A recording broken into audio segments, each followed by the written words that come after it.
Okay, we're now going to go into the Genocide Museum now, where the atrocities took place, and let's go in and have a look round. Here we have a few mass graves, mainly of children who were tortured and executed here. Some were taken to the killing fields and executed and tortured there as well. But here you can go in and have a look at some of the cells here. Everything here is left as it was found when the Vietnamese came in.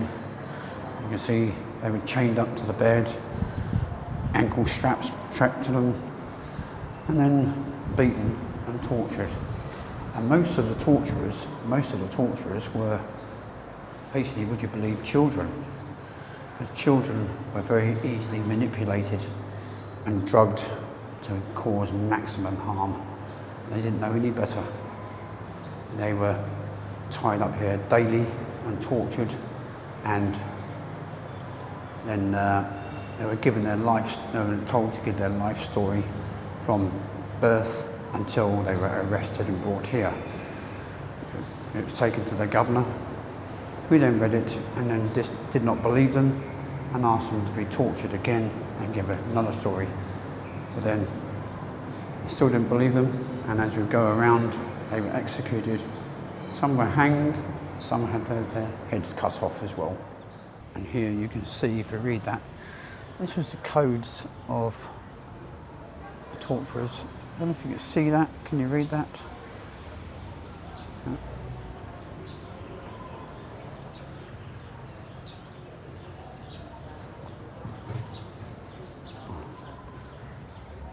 All the rooms here are torture cells. This is building A. The first one has 10 cells used for jailing, interrogating, torturing the prisoners who had been the high officials. The second and third ones building 5 cells each.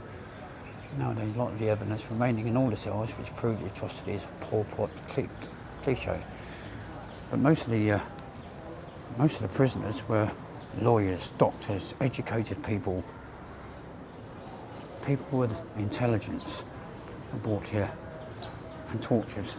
They didn't want anyone to know more than Pol Pot, who basically knew nothing. Okay, come in here.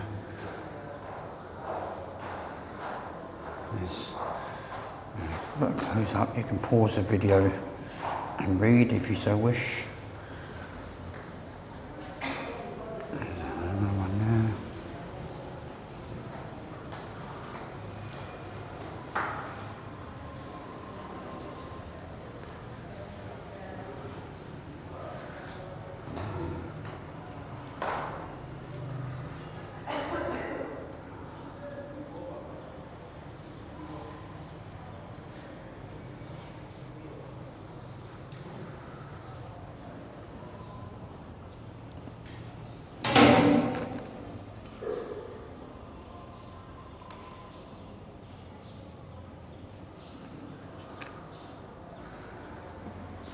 So you can pause the video at each section and read the details.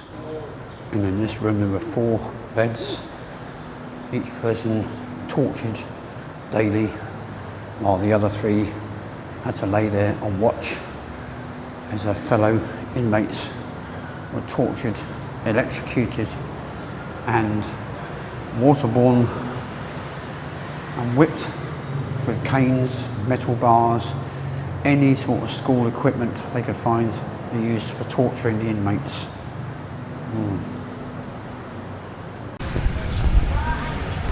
And that there, volleyball up there used to be the volleyball court, which is now the burial site of 14 children who were executed. And here the gallows where they were hung. See, the hooks are still up there.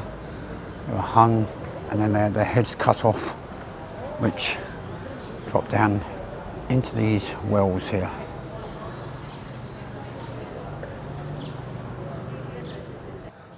And out of the only the 12 survivors out of 20,000 that were brought here. These are the select 7 that survived. And here you can read bottom, the latest estimate of the number of victims who died at S21 is 18,063. Of the victims, 12, 8 adults, 4 children are known to have survived. From left to right, and these are the names of the people.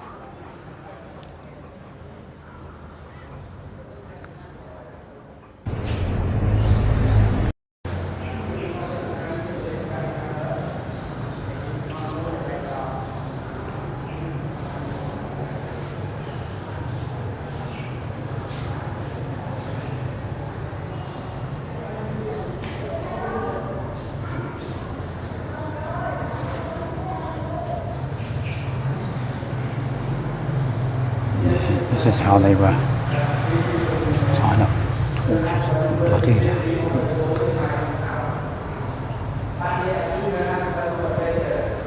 All these innocent people murdered. Look, you notice they all had the same sort of haircuts as well, like a bob. There's this building C. You can see all the barbed wire all around, which is also electrified as well, so to stop anybody escaping. Shocking. Here we come to the individual cells.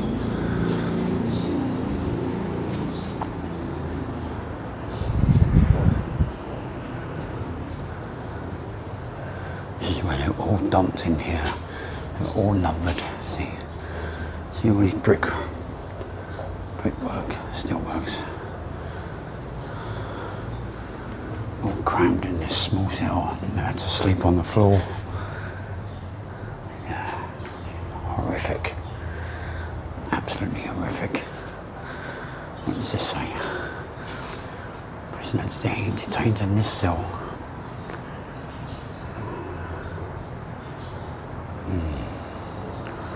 See, you've still got the chains here where they were chained up. And the metal bar, they were hung with metal bars there and tortured in here as well. See, it's all, how they built the brickwork, it's all quickly makeshift, all quickly done. No professionalism at all, just dump some bricks and some cement and brick them all in. That was one of the survivors who survived here. There's his name.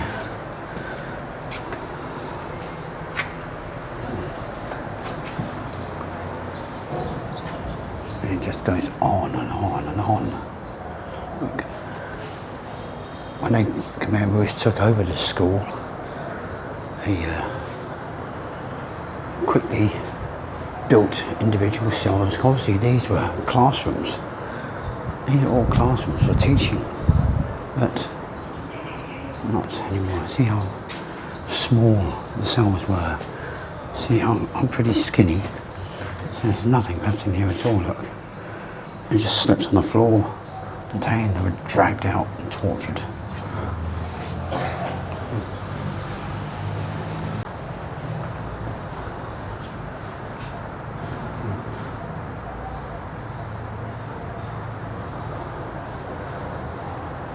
So you can see it was a classroom. So you see, you've still got the original, what we call the old blackboard up here.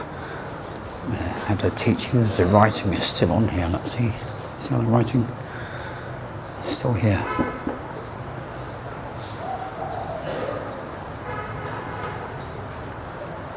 Right, on to the next one.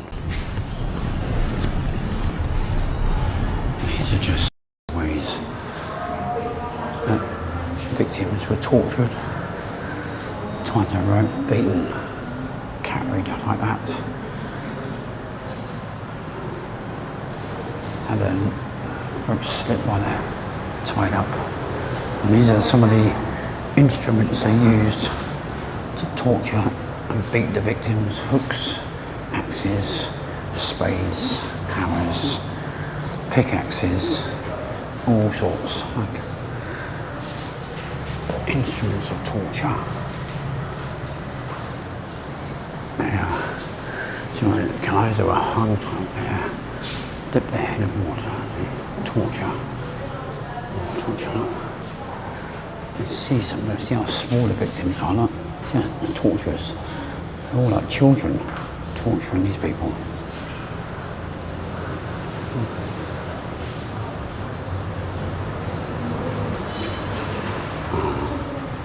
Don't read about this guy's biography. Pause the video and read down there. Very interesting.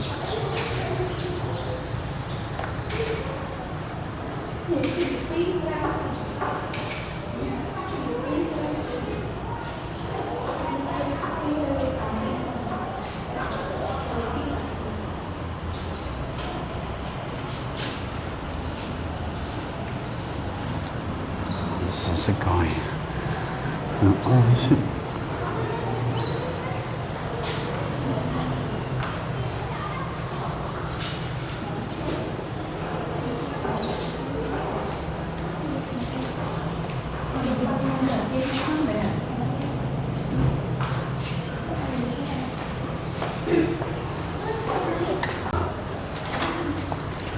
Who's this guy?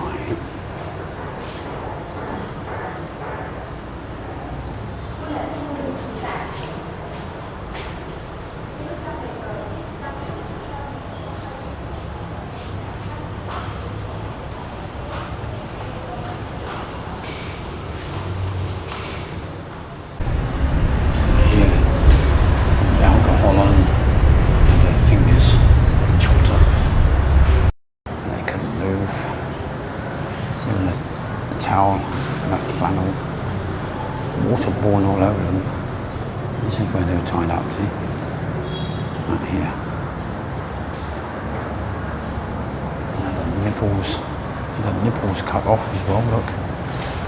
Man, terrible.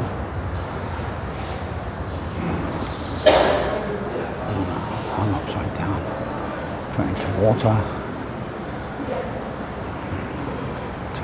Tortured. There's even a New Zealand guy that was imprisoned here and tortured. You can read his biography here.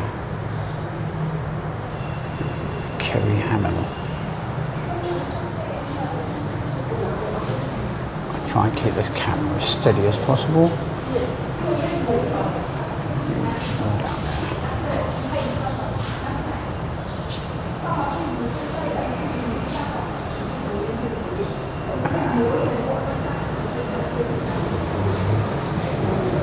And there's himself.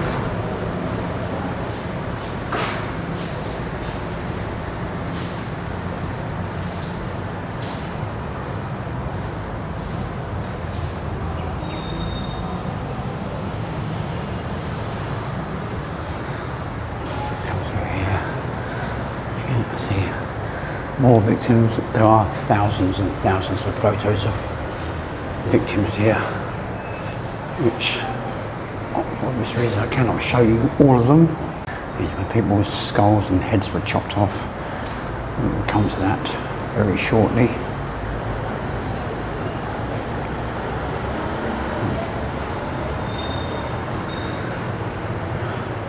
So you notice all the women have the same hairstyle. Come down here.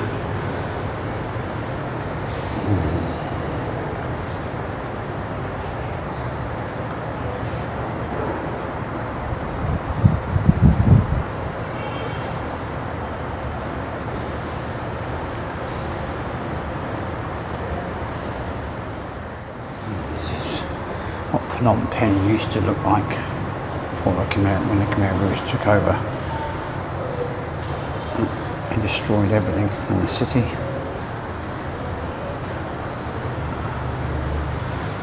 Factories, businesses, all destroyed. Cars piled up. No one was allowed transport.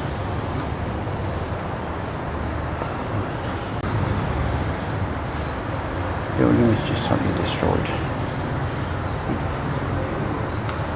And this is all of Phnom Penh here. I think Khmer Rouge, there's nothing left of it. Nothing at all. And here's the skulls, the real skulls of the victims. Well, some of the victims anyway, had their heads cut off.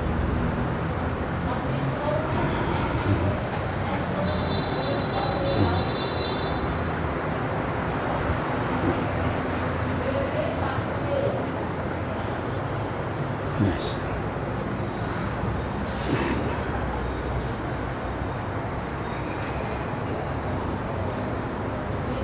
A lot of them have small heads, so I imagine they're children. They do look like children. Look how small their heads are. Imagine now they are children.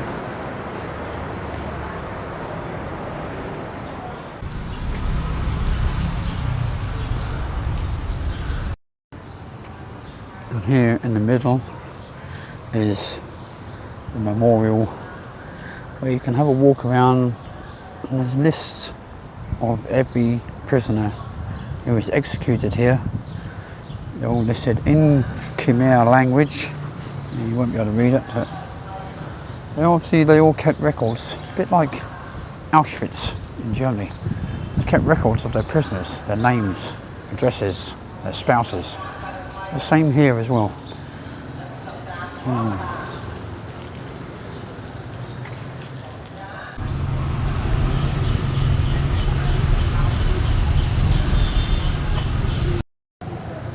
It's all perfectly preserved as it was found,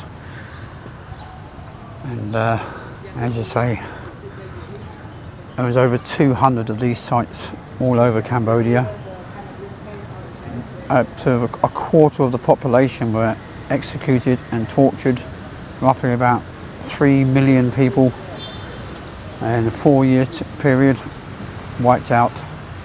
And this is why now, obviously it all ended in 1979, but now the average age of the Cambodian people is only 30 years old, because obviously the elderly have died, new babies were born, they were brought up, and they've had babies of their own. So the population now is still very young. You still see very few elderly people around. Obviously this was a former entrance to the school. This was a former school gate. So I'm going to go off to the killing fields next and show you there. But this is a must come and see. A poignant S21 prison, which was a former children's school. And here is the final reminder of what went on here and how it was liberated. So if you can see that in the sunlight and read it, please do. You can pause the video as you go down. I think the sunlight is reflecting off the metal. You won't be able to read all of it, but do as best you can.